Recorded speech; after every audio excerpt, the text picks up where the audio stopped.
ने अपना नया पैतरा चला, तो उसमें कोई बुराई नहीं है सियासत में। मायावती को यही भाजपा दौलत की बेटी कहती है, अब यही भाजपा उनके सम्मान में कसीदे पढ़ रही है। जब लोकसभा में अखिलेश थी, आजकल नहीं कह रही ना। हाँ, वक्त के साथ जो है, वक्त के साथ इनकी बदलने की फितरत है, लेकिन नहीं ब्रजेश जी, नहीं, सुनिए आप, ब्रजेश जी सुनिए आप, ये लोग कहते थे मायावती दौलत की बेटी हैं, मायावती की जेब में पैंट में 4 जेब लगी है, चारों में नोट भरी रहती है, ये टिकट बेचती हैं। क्या आरोप, मैं आऊंगा आपके पास, क्या आरोप ये लोग नहीं लगाते थे मायावती पर। लेकिन लोकसभा में सपा और बसपा का गठबंधन हुआ और चुनाव के बाद जब वो गठबंधन टूटा, तब लोगों में बड़ी निराशा हुई कि मायावती ने गठबंधन अखिलेश यादव से क्यों तोड़ लिया। कार्यकर्ता भी इसके पक्ष में नहीं थे, वो भी काफी निराश हुए। मायावती के इस कदम को लेकर लोग बहुत दिनों तक चर्चा करते रहे, क्योंकि बीजेपी बहुत बड़ी पार्टी है और उससे आज की तारीख में कोई एक दल अकेले लड़ नहीं सकता है। ये बात उत्तर प्रदेश में जो विपक्षी लोग हैं, जो इस विचारधारा के, वो जानते हैं। लेकिन अब समस्या ये है ब्रजेश जी कि 1984 में बनी हुई पार्टी, जिसका आज भी करीब 22% वोट शेयर है, उसके सारे नंबर 2 के नेता अलग होते जा रहे हैं। बाबू सिंह कुशवाहा, स्वामी प्रसाद मौर्य, नसीमुद्दीन सिद्दीकी, इंद्रजीत सरोज, ब्रजेश पाठक, दद्दू प्रसाद, रामवीर उपाध्याय, गंगाराम अंबेडकर, तमाम सारे नाम चले गए मायावती को छोड़ के।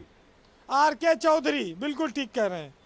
अब मायावती का भतीजा आकाश और सतीश चंद्र मिश्रा, 2 ही बड़े नाम देखा जाए तो बचे हैं, बाकी लोग आते जाते रहते हैं। और ये बात हर सरकार में रही है। तो आपको क्या भविष्य दिख रहा है? ये अचानक से बीजेपी और योगी सरकार की तारीफ के पीछे की वजह क्या है?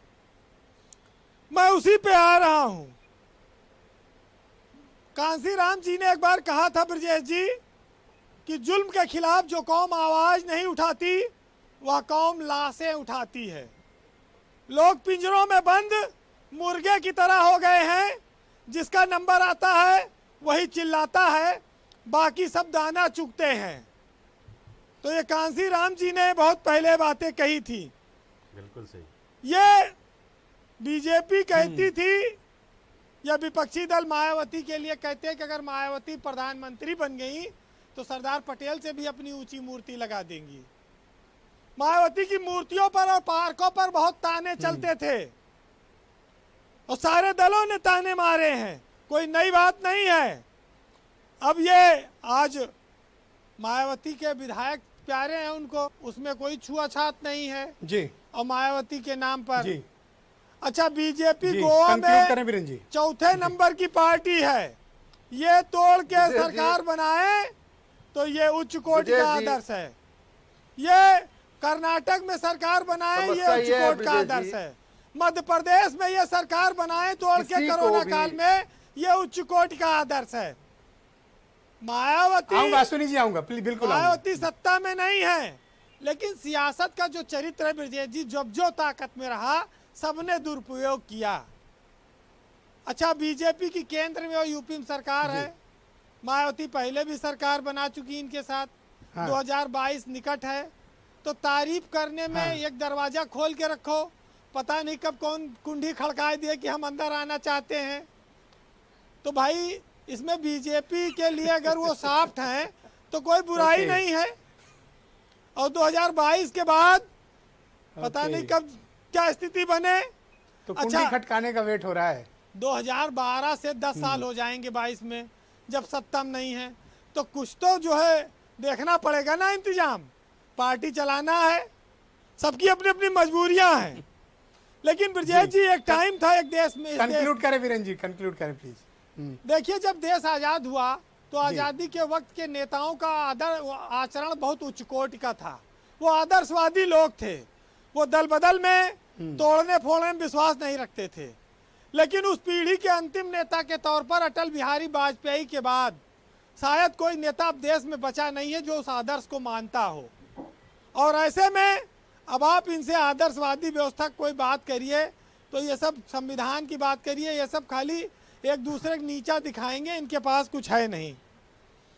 मायावती उस समाज का प्रतिनिधित्व करती हैं जो गरीब है, दलित है और जो कमजोर है, और हर पार्टी उसके उत्थान की बात करती है, उसका वोट लेने की कोशिश करती है।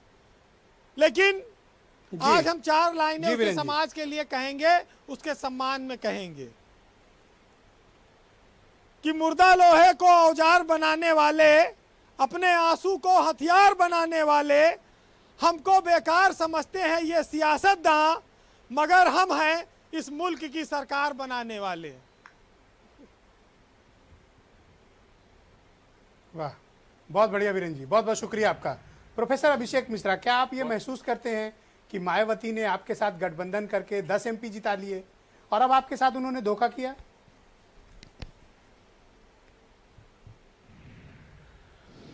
ब्रिजेश जी, मैंने पहले भी कहा कि आदरणीय मायावती जी बहुत सीनियर लीडर हैं, उनके साथ उनके लिए धोखे जैसा शब्द इस्तेमाल करना शायद मेरी मर्यादा के सीमाओं के बाहर है।